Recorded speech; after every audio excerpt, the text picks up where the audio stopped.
Good News Only Racing Club, led by the legendary Doug O'Neill. From the East and the West, you've heard others, but now you've tuned into the best. This is a Prime Wave Media production.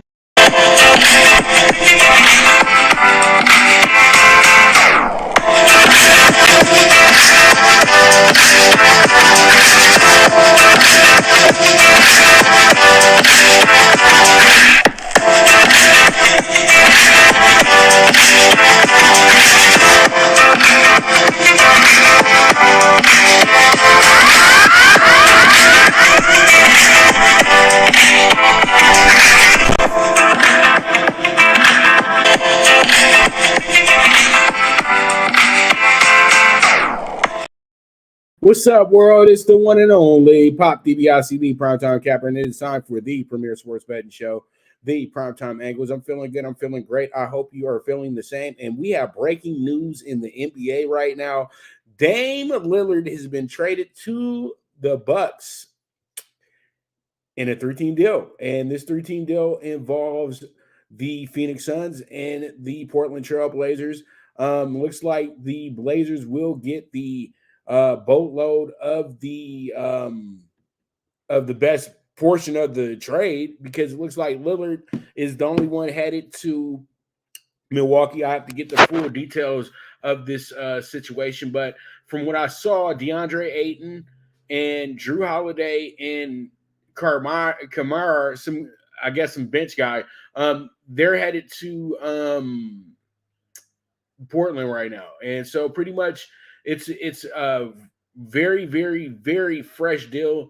I know that it's probably still has to have time to be confirmed and things of that nature, but this is absolutely incredible that they were able to make this deal happen for the Bucks, because the Bucks pretty much are, a team that is looking to win another championship here while they still have a peak Giannis, and they want to make sure that they could keep Giannis intact as well too. So there's a lot of things that they had to do to keep this team together, and they had to make a crazy trade like this one to make it all happen. And I know that a lot of people are probably pretty, befuddled about the move, but from what I can see, okay, here goes the deal. Lillard goes to Milwaukee, okay? So he's the one going to Milwaukee.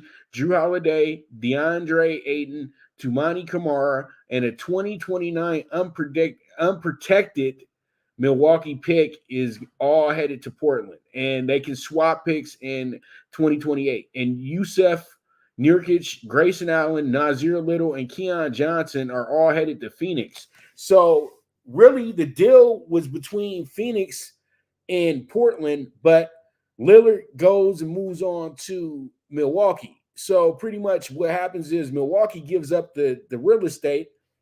They get the star player, and Phoenix goes ahead and gets themselves a bench at the same time too, and a big man. So when we look at who really won this trade, it's going to be Phoenix, because Phoenix is the one with KD, with Booker, with Bradley Beal. And now they add Nazir Little, a guy that I was pretty high on when he was coming out of North Carolina. And then you got Nurkic, who's looking to kind of reestablish his career a little bit after it kind of stalled out due to injuries and everything in Portland. But when you get down to how this helps Milwaukee, okay, Milwaukee now adds another star player, a player that they see as a top-tier scorer in the NBA, who's going with probably one of the top three, and he's not number three all-around players in the NBA. So they're making themselves a ultimate duo in a sense. And this can prove to be kind of a bad dynamic. Now, I know they still have Middleton there. I know they still have him there. And I know that they still got Bobby Portis and all those guys, and all these players that were around for their title run and all that good stuff, but they got a brand new head coach. Budenholzer's not the coach anymore. They have a coach who's a little inexperienced. Yes, he won a championship as an assistant. But Adrian Griffin, though, one thing that he has in his advantage is he was an NBA player. and he was a somewhat a feasible NBA player. So he understands how the game works and how you win in this game. That's why they gave him the job. But I still think that this deal does not fit the Bucks. I feel like Drew Holiday was the perfect fit for Giannis because he's going to play defense. That's one thing he's going to do. He's going to play defense, and he'll make others play defense with him because he's that contagious on the defensive end. All what Dame Lillard's going to do is jack up shots, be reckless, and hopefully he won't be contagious to the rest of the team for everybody to do that, because that's what happened in Portland. And pretty much you hope for the best. You hope this is the right move because it looks really good on the surface. It looks really good on paper. But at the end of the day, I don't see them meshing that well. I just don't, because Dame is not a pass-first guard, and Giannis is a guy that really needs to be able to handle the ball somewhat to get himself really going the way that he wants to go. He's not a off the ball type player. Even though he can be, he's just not. So we're going to see how this goes. But I truly feel like they had the right type of team around Giannis, and you needed to add more of a role player, not another star. But it's fine. This is what's going to help the NBA be must-see TV this season. This is a great duo, but it's the market. And that's going to be everybody's diss towards this, is that you're doing this in Milwaukee of all places. And will it really work? They put themselves in position to solidify a top 3 spot in the East. They haven't put themselves in position to win a championship, though, because you can't win a championship with a guy who doesn't know how to get to the promised land. But Giannis knows how to get to the promised land. If they can show each other how to do certain things where Dame can come in here and do his 40 points a night, and Giannis doesn't have to worry about not 40 points a night, but do his 40, 50-point games, and Giannis can just relax and chill and don't have to worry about no knee injuries or anything like that. Or it can be like how it was with the Blazers, where you win 10 out of 12, then lose 12 out of 15. It's gonna be a tough few first months with these guys, but if they can get some type of rapport going and everything's in place, then it can work. But I truly do feel that they did this because they know that if it doesn't work in a year or so, they can go ahead and they can move forward and make another big deal happen. You know what I mean? Because what happens is now Dame Lillard turns into what Russell Westbrook became. A guy that's going to be able to be moved so other teams can move around their rosters. It's that simple. And you hate to be one of those guys, but it is what it is. That's what happens when you get the big bags, and that's what happens. You know what I mean? Because once you're not winning championships and you show that you're not really capable of leading a team, they're going to get rid of you, and they're going to start moving that money around. Because you're still valuable to the league, but you're just not valuable to the team that signed you to all that money. And then the team that picks up the tab on that doesn't really want to pick up the tab on that. It happens. But I wish Dame Lillard the best. Hopefully this can be a big change in his career. He's going from the West to the East, and this could be absolutely the thing that's needed for him to move forward and really establish himself as a true legendary player. He's had some legendary moments, but I wouldn't call him a legend yet. But this could go ahead and cement that for him if he's able to find some success here in Milwaukee. But there it is. Damian Lillard has been traded to the Bucks. The saga is over. Now he's the Bucks problem, not the Blazers problem anymore. All right, let's move on and get to our next topic, and that's going to be the AAC game of the week, and really mid-5 games of the week. Dame Lillard's trade through my whole show on the flex. I had everything prepared, ready to go to where we're going to do the show. We're about to talk about college football. Whoop, whoop, whoop, whoop, whoop. I have not talked about basketball in almost 2 months, really. I was talking about Team USA, but mid-5 games of the week. Okay. And when I say mid-5 games of the week, this is a new segment that I'm introducing to the show. This is for every team that's in these mid conferences in the FBS. Okay. And up first, we're going to go through the ACC game of the week. And the ACC game of the week is going to be this. It's going to be the Navy midshipmen against South Florida, and the host is going to be Navy for this game. Navy's coming in 1-2, 3.5-point favorites as well, over under 54.5. South Florida 2-2, coming fresh off of a win last week against Rice, and that was a pretty good win because Rice was a favorite in that game, and Rice is an improved team this year.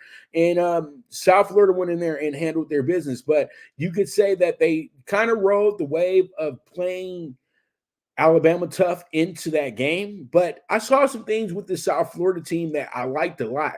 And I think that South Florida is a team that can possibly be a shaker in the AAC. The AAC is a wide open conference this year. I thought Tulane, Memphis could run away with this thing, but really everybody's the same type of team. And when you look at the bottom tier of the AAC, it's not as bad as you would say it is. It looks like they're going to be very competitive in conference play. They just all were teams that had to play those tune-up, warm-up games against Power 5 schools. Then you have a Navy team that's actually played a pretty tough schedule to start the season off, and their two losses were against teams that are very good, including Notre Dame, who blew them away. The game was in Ireland of all places as well, too. So when you look at this one, Navy, South Florida, it's really a 50-50 game. I know a lot of people probably will say, oh, Navy should take care of this thing. Navy's so disciplined. They're so good. But South Florida has better athletes. Let's keep it real. And if those athletes are able to play their game and play with confidence, I think that South Florida can go ahead and win this game. It's not a think. I know South Florida can win this game, but it's up to them to show up. And I'm going to go ahead and circle South Florida to win this game. And I'm taking them straight up as well, too. We're not even playing around with this one. I don't care for the spread. Give me the money line. And with the money line that we're going to get with this one is we are going to get actually, I have it at 3.5 as well, too. But I like the money line as well, too. And the money line is going to be sitting at plus 145 for this one. So this should be a really good measurement for what to expect. But I have them plus 3.5, the spread, just in case, because, South Florida is a really good team, but they're really good at covering spreads as well, too. And I feel like we probably do have a better opportunity with that. But when you look at the numbers, everything really calls for South Florida to win this game outright. So taking them with the plus 150 for the money line, that would be a strong play as well, too. And then taking the spread, which is right now at minus 105 with the plus 3.5, you would be able to put yourself in a good position for a 2-for-1 that cashes out. Like, seriously, you win the game and get yourself a reward afterwards. I would suggest it. So we move forward. Let's go to our next game, which is going to be this, and that's going to be the Jackson State Sam Houston game. Jackson State, and this is going to be not Jackson State, Jacksonville State. Jackson State has become such a powerful entity in college football that now you get confused. Everybody with that starts with a J, you damn near be saying Jackson State, but it's Jacksonville State and Sam Houston State, two new members of the old Conference USA. Conference USA looks nothing like itself anymore. Conference USA has a lot of teams that are coming from the FCS and a lot of teams that are coming from the independent portion of college football as well, too. But Sam Houston State is a team that was really good as a FCS school. And Jacksonville State was on the rise as a FCS school. So this is why they were able to make these moves because, schools have gotten richer over the years. More alumni is coming in, paying more money. And then say everybody has that guy that went to the college that's a uber millionaire or possibly a billionaire, and they start funding things for the school that makes it to where the school's a little bit more attractive. And this is what's happened to Sam Houston State and Jacksonville State. Now they're up with the big boys because really they're moving on along because they've been able to establish themselves in Division I college basketball as well too. So that's been very helpful for these teams. Sam Houston has been able to take those checks that they've been getting for the last, 20 years or so. Jacksonville State, the same thing in these tune-up games with the SEC and the Big 12, and that's why they're here. But let's get down to the gist of the game. You have Jacksonville State, who's 3-1 coming into this bad boy. They've done well, but they've done well against teams that are FCS schools and teams that are lower tier. Sam Houston, on the other hand, they're 0-3 coming into this game. And the reason being, Sam Houston has played against nothing but credible teams. And the one game that they did have in place that they possibly could have won, they lost by a very short margin. So when you look at the way that this game sets up, this game says, oh, this should be an easy one for Jacksonville State. They're going against a team that's winless. But this is Sam Houston's real first conference home game in their brand new conference, and I know that their crowd is going to show up and show out for them. I know that. They're even putting the game on ESPNU. And this is a big game because this team is going to be much improved in this. They have the right type of resume coming into the game. They challenged BYU. BYU beat them 14-0. Then they played a very good Air Force team who has a potent offense. They got beat 3-13. They held them to 13 points. And yes, the bottom fell out against old rival Houston University, but Houston's been a tune-up game. That's been a Houston tune-up game for I don't know how long. It's been a long time. So pretty much, those 3 games to me, they look much better than the 4 that Jacksonville State played in.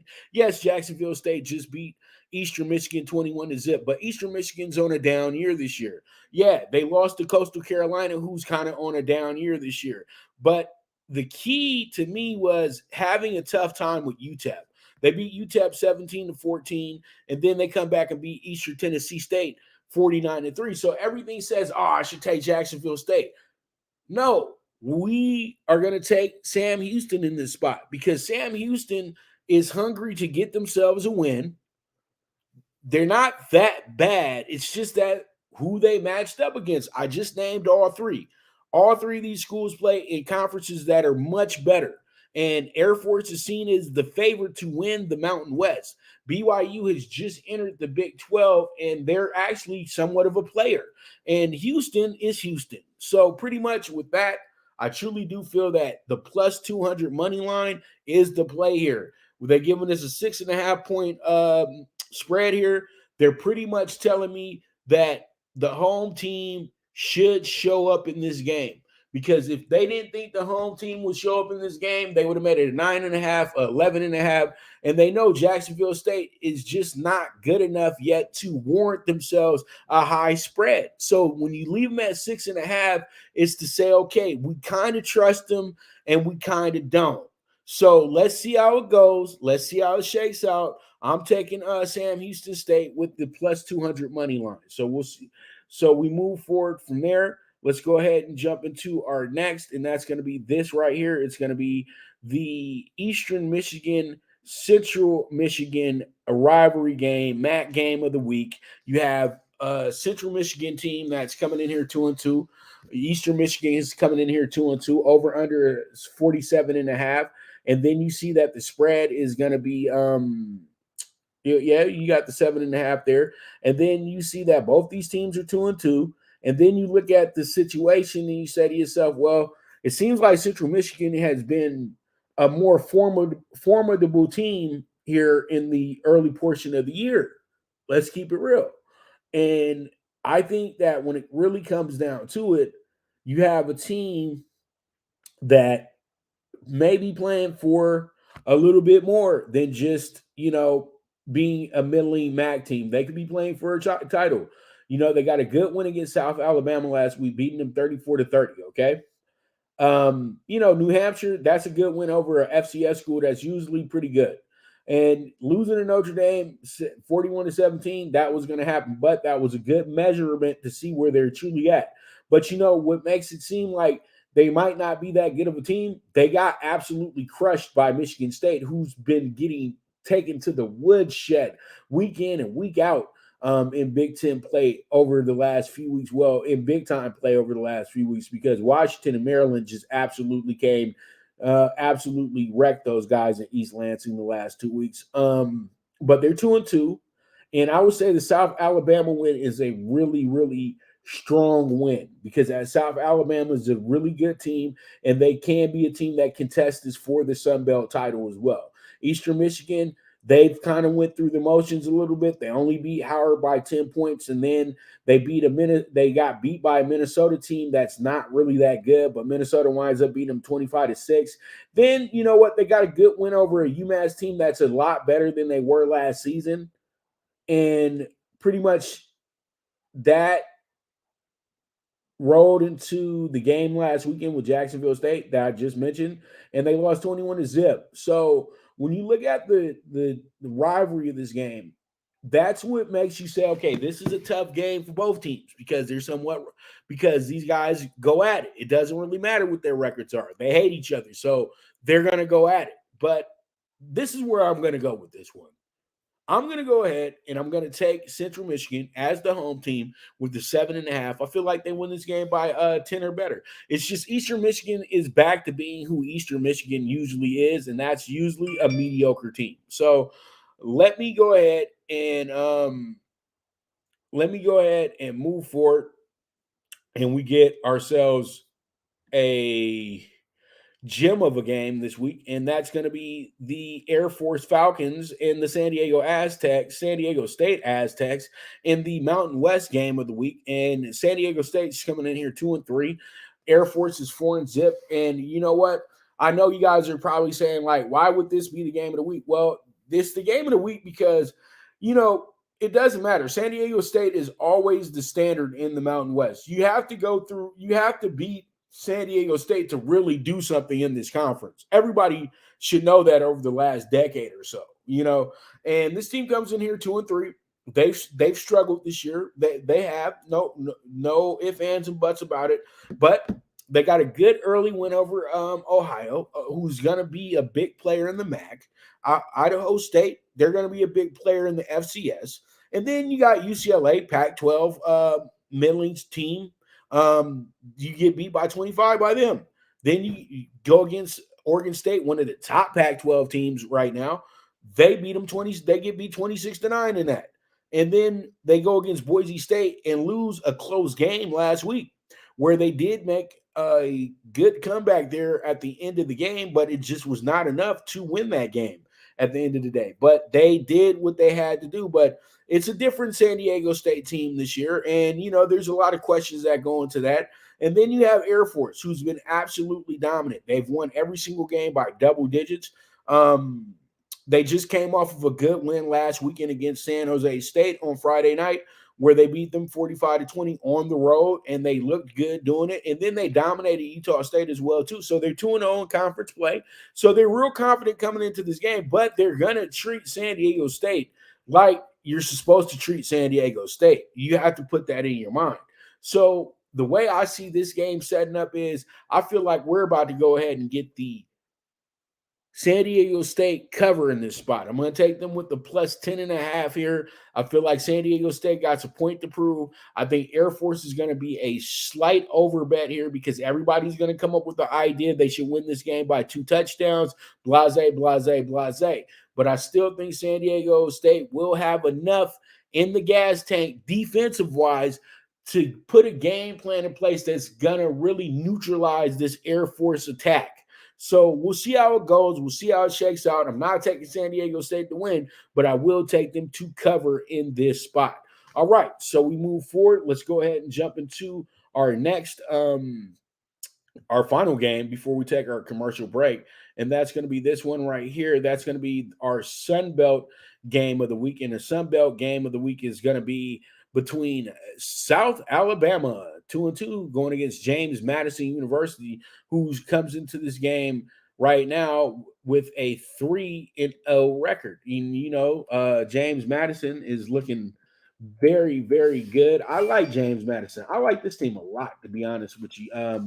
and they have just really impressed me so much since coming to the Sun Belt. And it's funny because when they got there, I kept thinking that they were playing. I didn't really realize they were at BS school. Now I kept thinking that they were playing their normal non-conference games and trying to get themselves some wins, things like that. But no, they are a part of the Sun Belt Conference. This was last year when I figured it out. And you know what? They were one of the best teams in the Sun Belt as well too. And when you transition like that to the NCAA, the only way you going is up. Okay. And I'm going to keep it real with you. James Madison, by the next few years, will probably be in the AAC. Let's keep it real, because that's how good of a team that they truly are. They're a little bit too good for the Sun Belt Conference. And you can't say, oh, they'll go to your Conference USA, because actually Conference USA has became a weaker conference than the Sun Belt.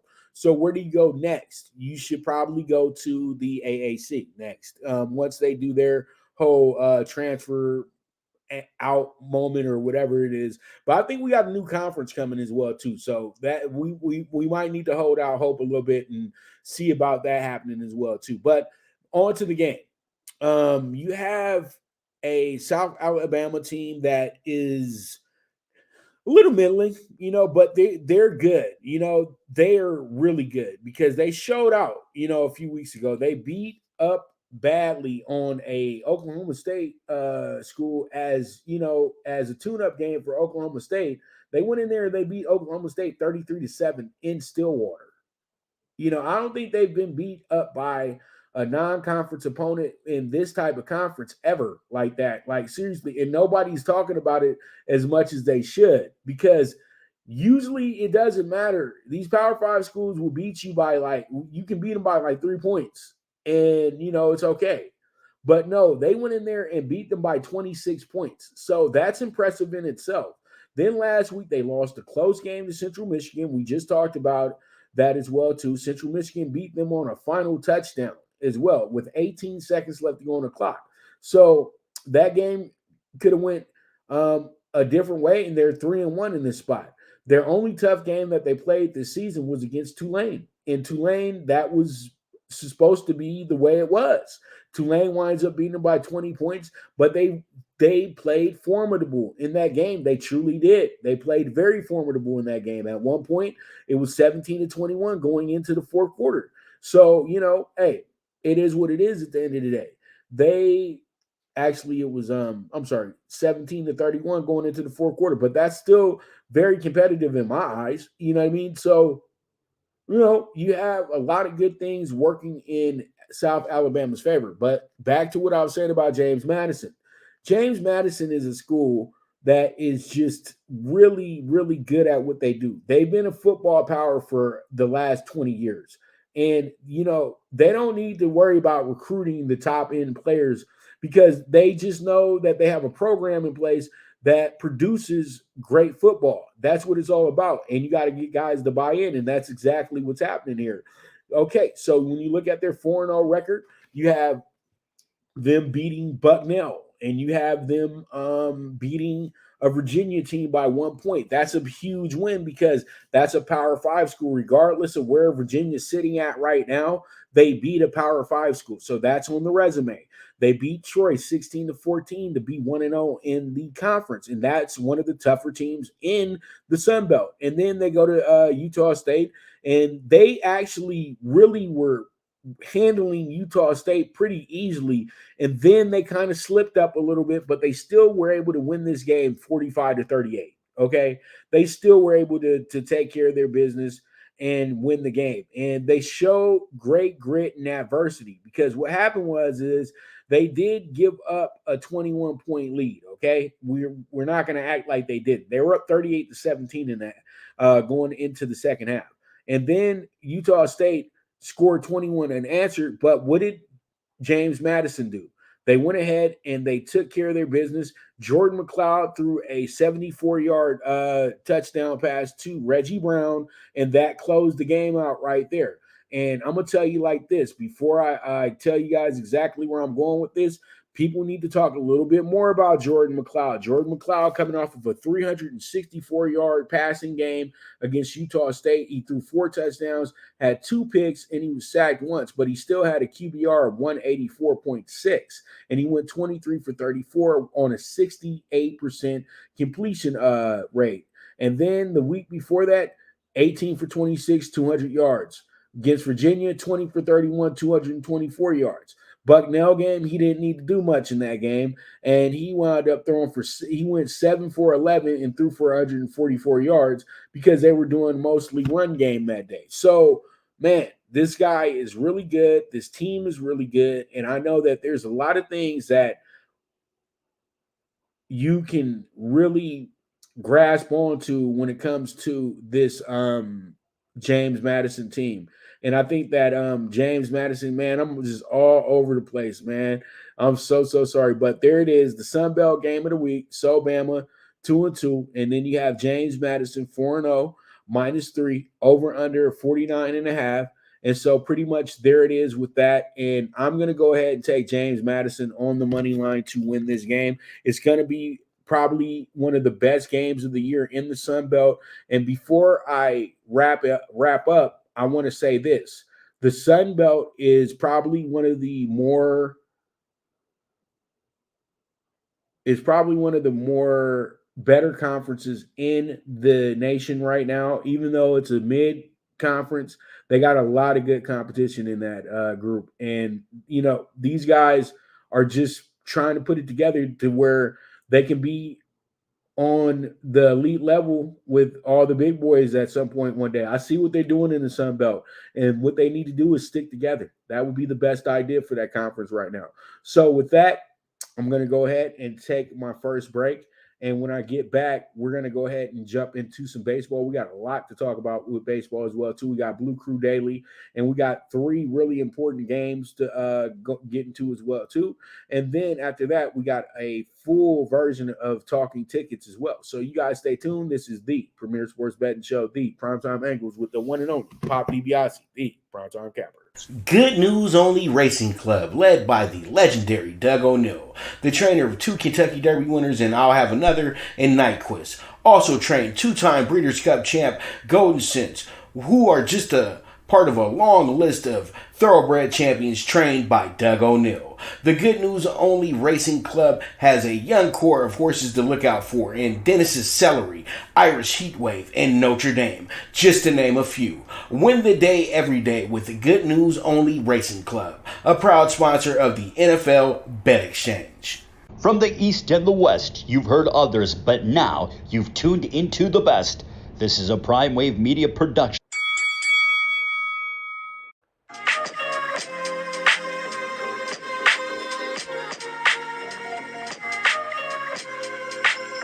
Tune into Big Wave Boxing every week with a brand new guest with the one and only Pop DiBiase, the PrimeTime Capper, getting the best boxing stories, best boxing angles, and the truth when it all comes down to the sweet science.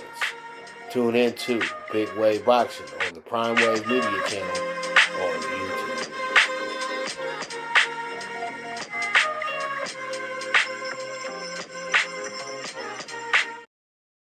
All right, we're back with the premier sports betting show, the PrimeTime Angles, with the one and only Pop DiBiase, the PrimeTime Capper.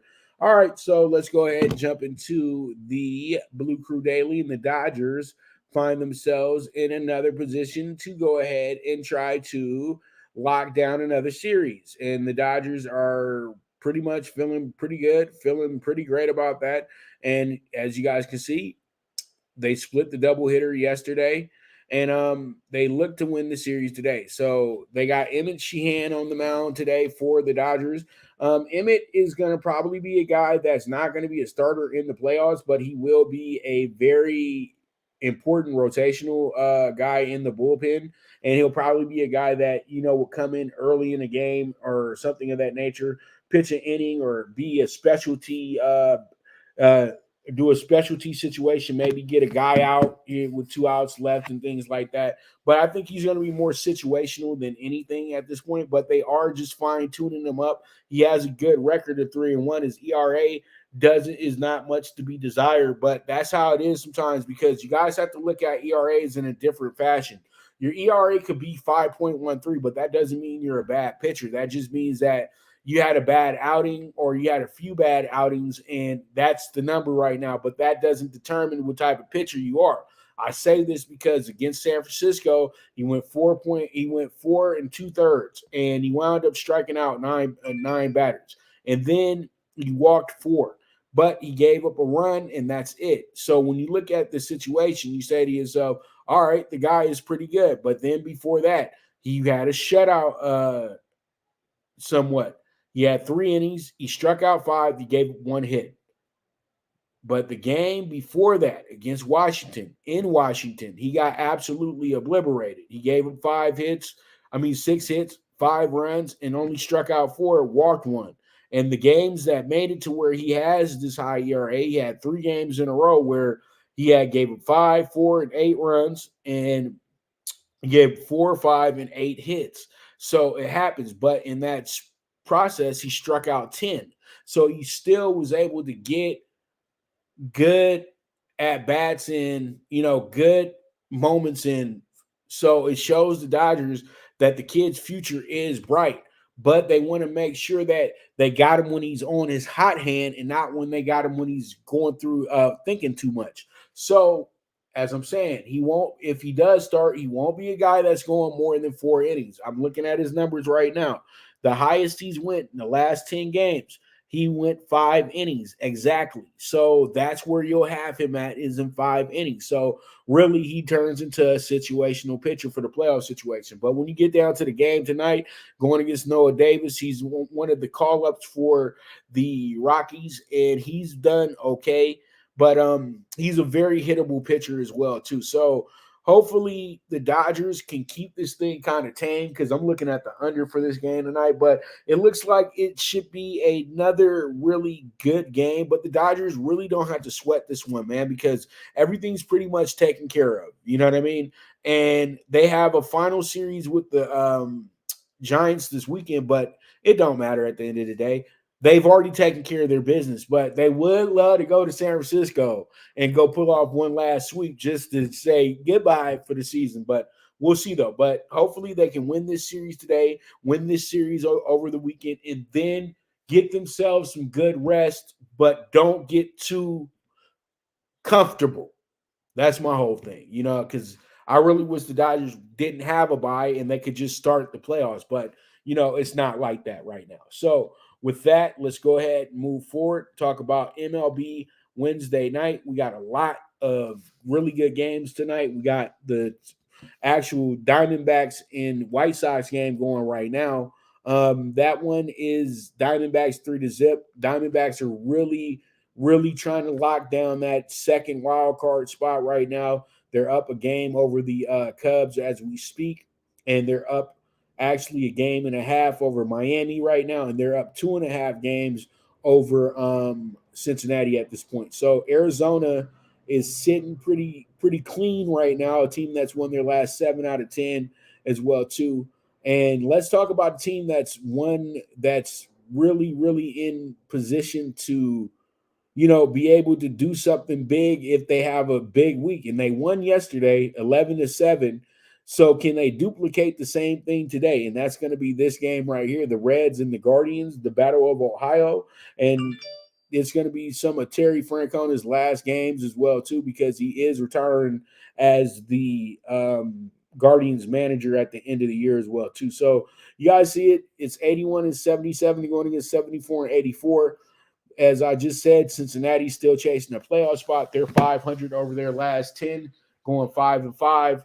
And this game is another important game. Like every single game they're playing right now is a must win. Like the Reds are probably in the worst spot of everybody because they have to literally win every single game and hope these teams lose. That's the whole thing. You hope that the Diamondbacks get swept over the weekend. You hope the Cubs get swept over the weekend. You hope the Marlins get swept because you are the second team on the outside looking in. So that means you in the 4 hole of the 4 teams chasing 2 spots.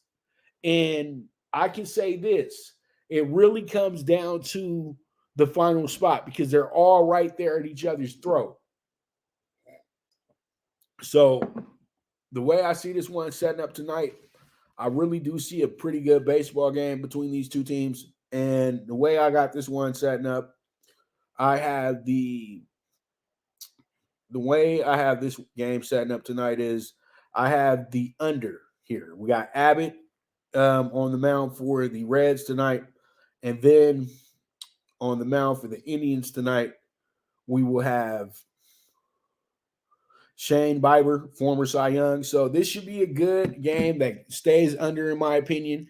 We'll see how it goes. We'll see how it shakes out. And if you want to get a winner here, you know it's going to be the Reds, but they're playing desperate. So you might want to go ahead and be sneaky and take the Guardians tonight. Yeah, I don't know. So, pretty much let's move forward. Let's talk about another in-state rivalry, and this is the Battle of Pennsylvania between Pittsburgh and Philadelphia. And you have a Pirates team that I mentioned earlier started 20-7. They're 54-76 since that point. And pretty much they worked themselves into a position to where they're over 8 when it comes to their total wins for the season. So that's a team that's on the rise. 74-83 is nothing to sneeze at, but it is kind of a failure when you do start your season 20-7. But you do get the best excuse because your star player, O'Neal Cruz, was out for the season after the first 6 weeks of the year. And you still play good baseball until you realize that y'all weren't going to be going anywhere too much further. Then you had a Phillies team who started off really slow. Philly started off the first 2 months. And you said, man, these guys, they're a bunch of overpaid babies. And I kept telling y'all, they're slow starters. Bryce Harper's not even there yet. Once he gets healthy, they'll be fine. Once he got healthy, they're fine. They're sitting in position to win 90 games or better by the end of the weekend. And they're sitting in position right now to put themselves in a place where they can be confident this year because they're going to be hosting the home games. They're lights out at home in the playoffs. If you really go back and look at the Phillies situation, and you exclude the World Series, they didn't lose a game at home last year in the National League playoffs. So that's one thing that they got riding for themselves. They're going to be able to get that opening game as well, too. And it looks like if we started the playoffs today, they would hook up with Arizona. And that's a favorable matchup for a Phillies team. So really, when it comes down to this one right here, this one is a very, very tough game to call out the winner.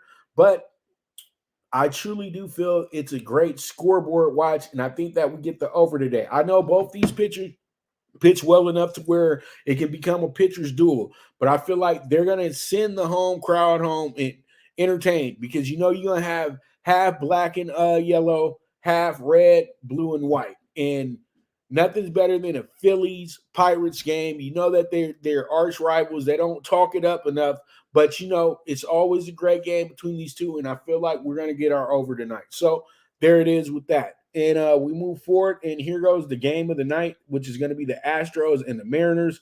This game is so important because Astros strike first. They won Monday. Mariners come back, won last night, 1-1 for the series. You look at this situation, and it's almost like the winner advances. You know what I mean? And the sad part about for the Astros is they got to play against the Diamondbacks this weekend. Another team chasing the playoffs. Sad part, the best part for Seattle this weekend is they get to play the Rangers this weekend. Even though the Rangers are ahead of them right now, if they were to, say, sweep the Rangers this weekend, they will win the division. Just think about that if they get the win tonight. That's how crazy this division is right now. We're all chasing one final spot, but you still have the Blue Jays who have not solidified their spot. This is a crazy situation right now in baseball, and really this should be the story in all the sports. This should be the biggest story in sports right now, the pennant race to get to the final wild card spots. But No, we're talking about other things. You know what I mean? We're talking about Travis Kelce and Taylor Swift. Shit, that has nothing to do with sports, but whatever moves the needle, right? But still, this race is absolutely incredible. I'm looking at the numbers for it right now. You have Toronto, who's a game and a half ahead of Seattle. That means that they're 2 games, of Houston, and that means that they're 2 games ahead of Seattle. So really, Toronto can't afford to lose too many games this week. Houston can't afford it, but they're in a situation where, hey, winner goes on. But Seattle wins tonight. They got a tie going, but Houston's out. Got to understand that because the Mariners own the tiebreaker. Swept them that weekend in Houston. That was key. So this is a crazy, crazy, crazy scenario. But really, when I look at this, you can't pick a winner here because it's such a great game. This is going to be on our late ticket as well, too. I'm going to take the over in this spot. So with that, that's going to be a wrap on our MLB Wednesday night. And pretty much, man, it's going to be a great night of baseball. That's all I can say. It's going to be a good night of baseball. So let's go ahead and take another quick commercial break. When I get back, we're going to get into your favorite subject, my favorite subject, talking tickets. We will be back. This is the Premier Sports Betting Show, the PrimeTime Angles. Now you and your friends can compete in the sport of kings and win big with Stable Duel. Get the app, pick your horses, and get in on the thrill of horse racing with daily games competing against other players. Bring home the glory and the cash and move up the annual leaderboard while you leave your competition in the dust. Get in the game with Stable Duel. Play, race, win. Good News Only Racing Club, led by the legendary Doug O'Neill, the trainer of 2 Kentucky Derby winners, and I'll have another in Nyquist. Also trained 2-time Breeders' Cup champ Golden Sense, who are just a part of a long list of thoroughbred champions trained by Doug O'Neill. The Good News Only Racing Club has a young core of horses to look out for in Dennis's Celery, Irish Heatwave, and Notre Dame, just to name a few. Win the day every day with the Good News Only Racing Club, a proud sponsor of the NFL Bet Exchange.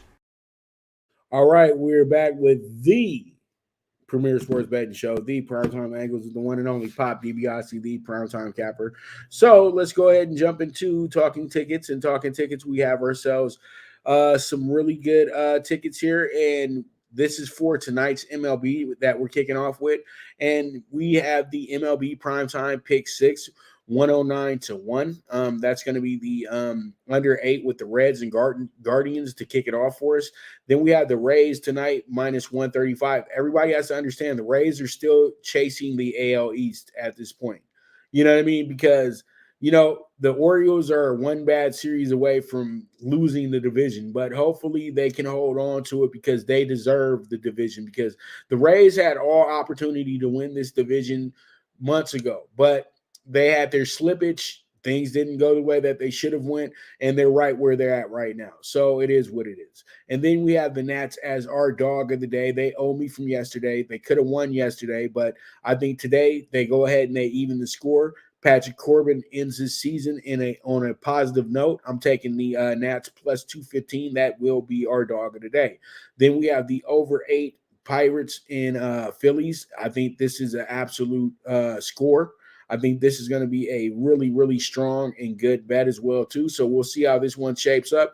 And that's going to be it right there. Over 8 Pirates and Phillies. And then we have the A's today in Minnesota. Hopefully they just keep things close. Yesterday the A's got absolutely shellacked, but we were on the other side of that, -1.5 on the Twins. Today we're on the other side with the A's trying to get the +1.5 and keep this game really close. Or if you win the game, you guys can take the money line, but I much rather take this shorter spread right here, because the thing is, if they wind up just losing by a run, we still cash the ticket. And when you have a bad team like the A's, I think it's more likely they lose the game by 1 than win sometimes. And that's how I'm looking at this scenario tonight.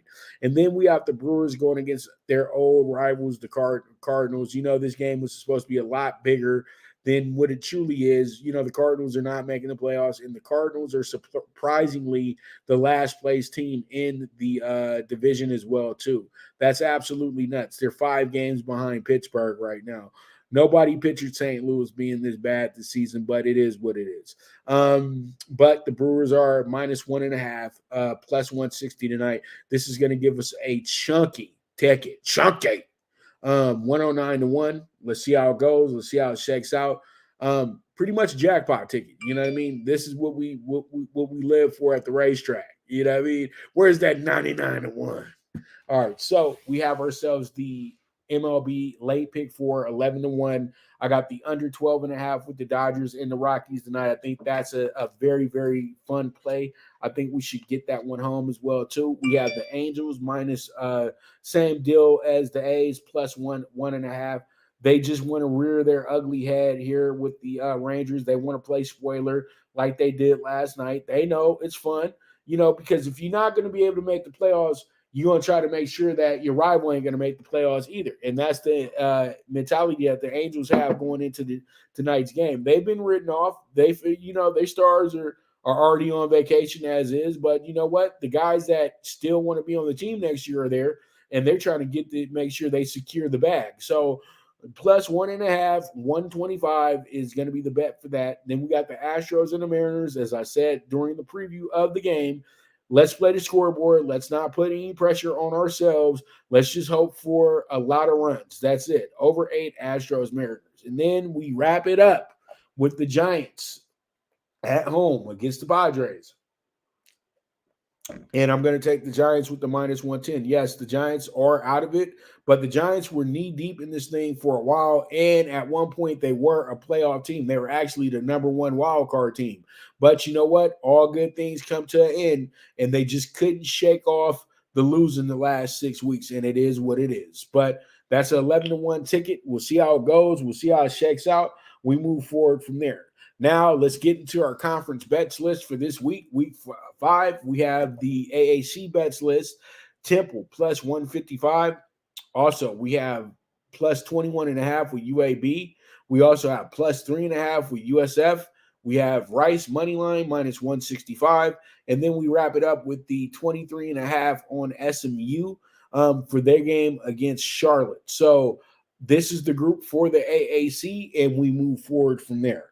All right, here goes our Conference USA group. You got Middle Tennessee State and Western Kentucky going at it. One of the older rivalries in this conference, and I do like this game a lot in Western Kentucky's favor because, come on, they played Ohio State, one of the best defenses in the nation. They're going against Middle Tennessee State, a team that's always going to play them tough, but they're going to figure out a way to just go ahead and bulldoze these guys. So I'm taking that, and then with my dog bet of the week this week, we got Houston with the plus Sam Houston State money line with the plus 200. We'll see how that goes. We'll see how that shakes out. And then Louisiana Tech in a toss-em-up game against UTEP. You can take either side, but I'm more confident in Louisiana Tech because they played a better team last week. All right, so we move forward, and let's go ahead and jump into our next. This is going to be the MAC bet list. I got Buffalo going to Akron with the upset, plus 115. That's LeBron's favorite school right there. In reality, Akron University. He spent a lot of time at that school playing basketball. The showdown between Eastern Michigan and Central Michigan, I'm going to take the 7.5 on Central Michigan to absolutely wreck their rival. I like Kent State in their matchup. I know Kent State is not as good as they've been over the last few years. They're actually in a rebuild year, and yeah, their coach left them in the kind of in the abyss as well too. It happens, but you know what? Kent State still should show some good face here and just try to make it a game. So I'm taking the plus 15.5 in this spot. You got Toledo, who's in a spot where it's a game where they shouldn't take this team lightly. Northern Illinois is always going to be a team that's going to be annoying in the MAC. It doesn't matter how bad they say they are. Northern Illinois always finds a way to play up to the top teams in the MAC. So this is a game that you have to be on the lookout for. But I feel like Toledo will be able to handle their business because Toledo's put themselves in some positions this year against way better teams where those games were really close. And I think Toledo is going to take that mantra into the MAC play and really, really try to execute big time this year because let's keep it real. The last decade, they've been the cream of the crop, but they just can't win the MAC. Like, they can't win the MAC title. That's what the problem is. Then they can't win no damn bowl games either. So, man, Toledo, I'm telling you, they are probably one of the best first half of the season teams that you could ever pick on.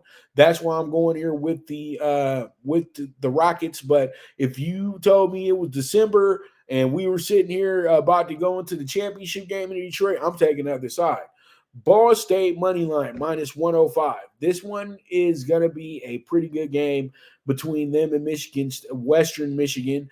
And Western Michigan's not that good this season. Ball State is regressed a little bit. They did lose their star player to UCLA with Justin Steele.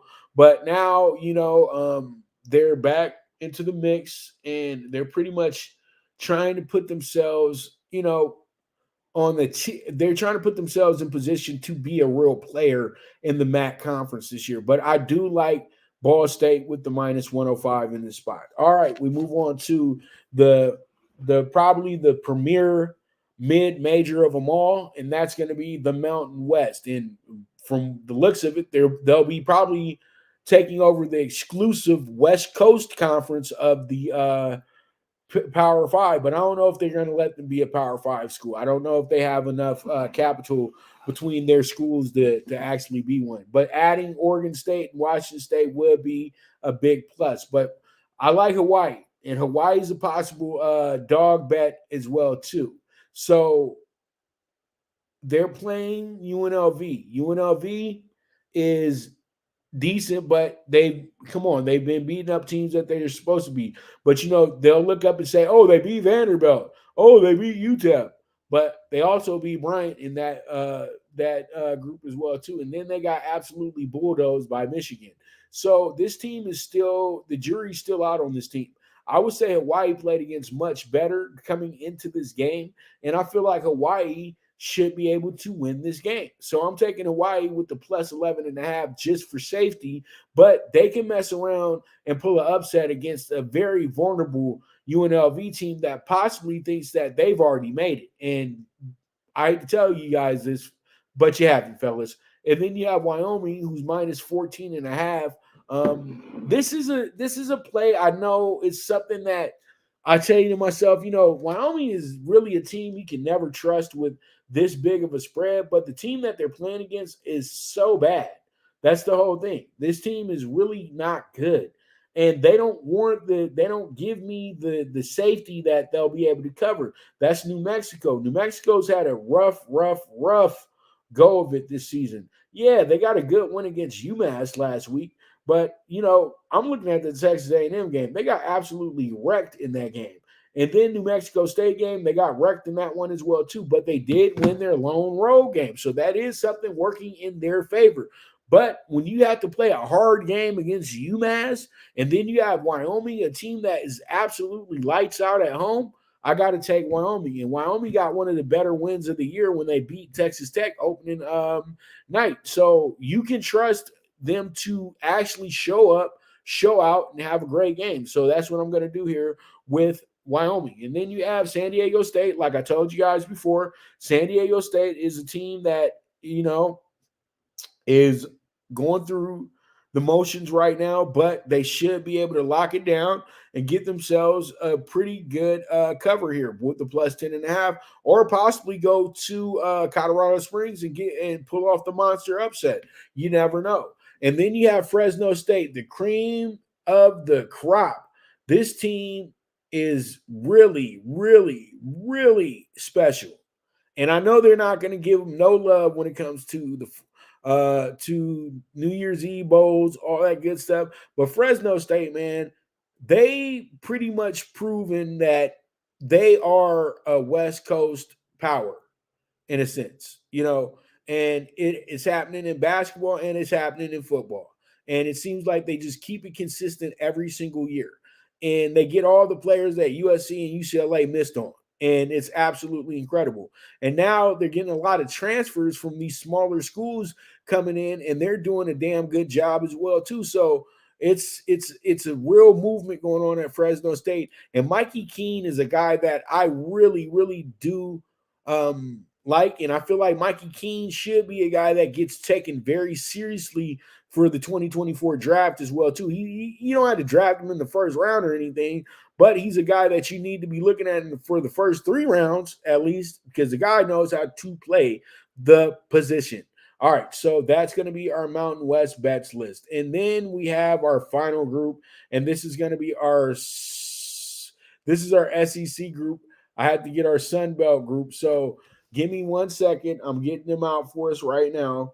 But, yeah, I don't know why I got our SEC group up there, but they'll be up there tomorrow. You know what I mean? We'll have the SEC up there tomorrow. But, yeah, I'm a little too early with them, but I was meaning to put our Sun Belts in here. But you know what?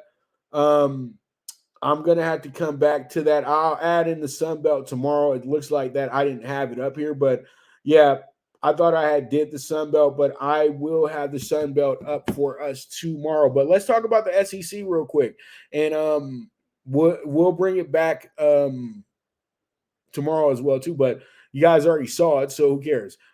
We have Florida money line plus 130. We got Arkansas plus 6.5. We also have the plus 14.5 with Auburn. Then we have the minus 13.5 with Mizzou. And then we have LSU money line minus 155.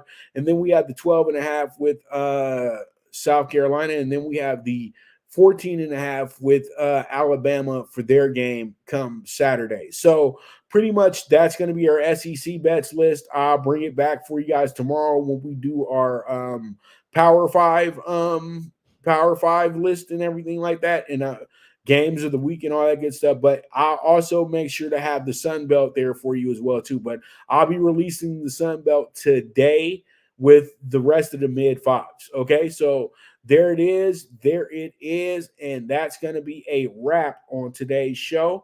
I want to thank you guys so much for tuning in. You guys are the absolute best. Nephew, I see you. No worries about it. You know, just catch the playback, get the YouTube some views. You know how it goes. So pretty much with that, that's going to be a wrap on today's show. Big news, Damian Lillard is now a member of the Milwaukee Bucks, and Drew Holiday is now on the Portland Trailblazers with DeAndre Ayton. Crazy. You know what I mean? And then the whole Blazers bench has been sent to the Suns. So another day in the NBA. But with all that, this is the premier sports betting show, the Primetime Angles, with the one and only Pop DiBiase, the Primetime Capper. And I'll be right back at you tomorrow. And as I always say, bet with your head, not with your heart. The movement is moving. And I am gone.